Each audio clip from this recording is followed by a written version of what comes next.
একটা টপিক যেটা আজকে বলবো সেটা আমরা আজ থেকে 10 বছর আগে শীতকালে পেতাম না, শুধুমাত্র গরমকালে এবং বর্ষাকালে পেতাম। বাট এখন এই শীতকালের মধ্যেও দেখা যাচ্ছে প্রচুর পেশেন্ট দাঁত জাতীয় ফাঙ্গাল ইনফেকশন নিয়ে আমাদের কাছে আসছেন। এটা খুব আনফর্চুনেট, এটা আগে আগে সত্যিই হতো না। এই ফাঙ্গাল ইনফেকশন কেন হয়? কারণ একটা ডার্মাটোফাইটিক ফাঙ্গাস, মানে এটা হলো গিয়ে আমাদের চামড়ার উপরের লেয়ারটাকে এরা ফুড হিসেবে নেয় এবং চামড়ার উপরের লেয়ারে এরা ছড়াতে থাকে।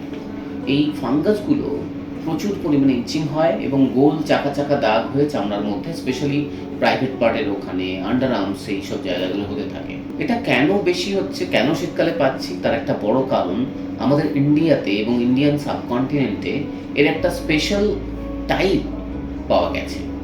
এই স্পেশাল টাইপটা খুবই ড্রাগ রেজিস্ট্যান্ট। নর্মাল যে ওষুধগুলো কাজ করতো সেই অ্যান্টিফাঙ্গাল ওষুধগুলো আর কাজ করে না, এবং এটা আমরা নিজেরা ডেকে এনেছি। এটা কেন হয়েছে তার অনেকাংশে আমরা দায়ী।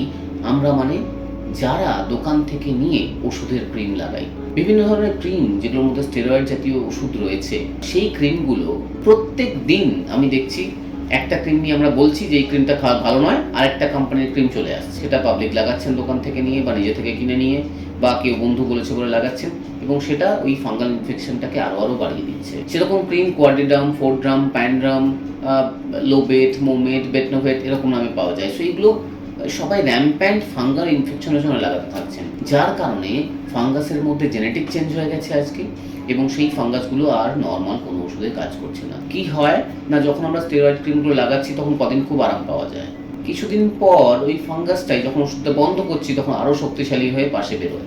এইভাবে এটা পুরো শরীরে ছড়াতে থাকে।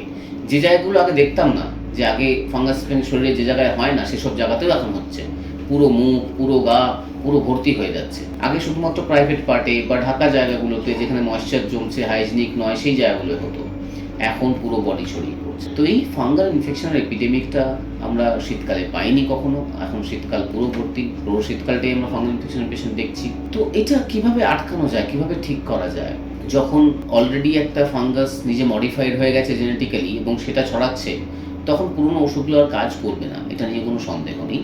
তো এটার জন্য নতুন যে অ্যান্টিফাঙ্গাল ওষুধগুলো রয়েছে সেগুলো আমাদের দিতে হয়। আপনারা ডার্মাটোলজিস্টের কাছে যান, সেই ওষুধগুলো দেবেন। কিন্তু ভুলটা কোথায় হচ্ছে? ভুলটা হচ্ছে আপনি ওই ওষুধগুলো তো খাচ্ছেন কখনো কখনো, তার সাথে একটা ভুল ওষুধ লাগাচ্ছেন। তাই এই ধরনের স্টেরয়েড ককটেলগুলো, যেগুলো ক্ষতিকর স্টেরয়েড ককটেল, সেগুলো লাগানো উচিত নয়। এগুলোর মধ্যে একটা স্টেরয়েড, একটা অ্যান্টিফাঙ্গাল, একটা অ্যান্টিবায়োটিক, এরকম একটা মিশ্রণের ককটেল থাকে। আপনার ম্যালেরিয়া হয়েছে, আপনার তখন ডেঙ্গু, ম্যালেরিয়া, কোভিড সব কিছু ট্রিটমেন্ট তো করা হয় না, করা হয় শুধুমাত্র ম্যালেরিয়ার ট্রিটমেন্ট। কিন্তু এক্ষেত্রে সব ওষুধের একটা ককটেল বানিয়ে দিয়ে দেওয়া হয় যে যাই হোক স্ক্রিনের মধ্যে সব কিছুতে কাজ করবে। তো এই জিনিসগুলো না করা, এটা যদি আপনারা বন্ধ করেন তাহলেই ফাঙ্গাল ইনফেকশনকে অনেকাংশে কমিয়ে দেওয়া যায়। এর সাথে আসে হচ্ছে হাইজিন। আন্ডারওয়্যারগুলোকে ভালো করে কেচে আয়রন করে পরা। যদি আন্ডারওয়্যার আয়রন না করা যায় তাহলে বেটার কিছুদিন বক্সার প্যান্ট টাইপের প্যান্ট পরা এবং সেগুলোকে আয়রন করা। বাকি জামা কাপড়গুলো, যদি গায়ের মধ্যে কারো ফাঙ্গাস রয়েছে তাহলে সেইগুলোকে আয়রন করে, কেচে আয়রন করে, শুকনো করে তবে পরা। যদি দেখা যায় প্রাইভেট পার্টে ঘাম জমে তাহলে একটু কোনো পাউডার দিয়ে রাখা যাতে ঘাম শুকিয়ে যায়। প্রত্যেকদিন সুন্দর করে ক্লিন করা, শুকনো করা, তারপরে জামা কাপড় পরা। যদি তাতেও ঠিক না থাকছে তাহলে ডার্মাটোলজিস্ট দেখানো এবং তাদের ওষুধ যে কদিন বলছেন ডাক্তারবাবু, যে ব্লাড টেস্ট করতে বলছেন সেগুলো করে তারপরে ওষুধ খাওয়া এবং সে কদিন কন্টিনিউ করা, নিজের থেকে ওষুধ না খাওয়া। তো এই ফাঙ্গাল ইনফেকশন ঠিক মতো ট্রিটমেন্ট করলে অবশ্যই সেরে যায়, যদি আগের থেকে এই স্টেরয়েড ককটেলগুলোকে না লাগানো হয়।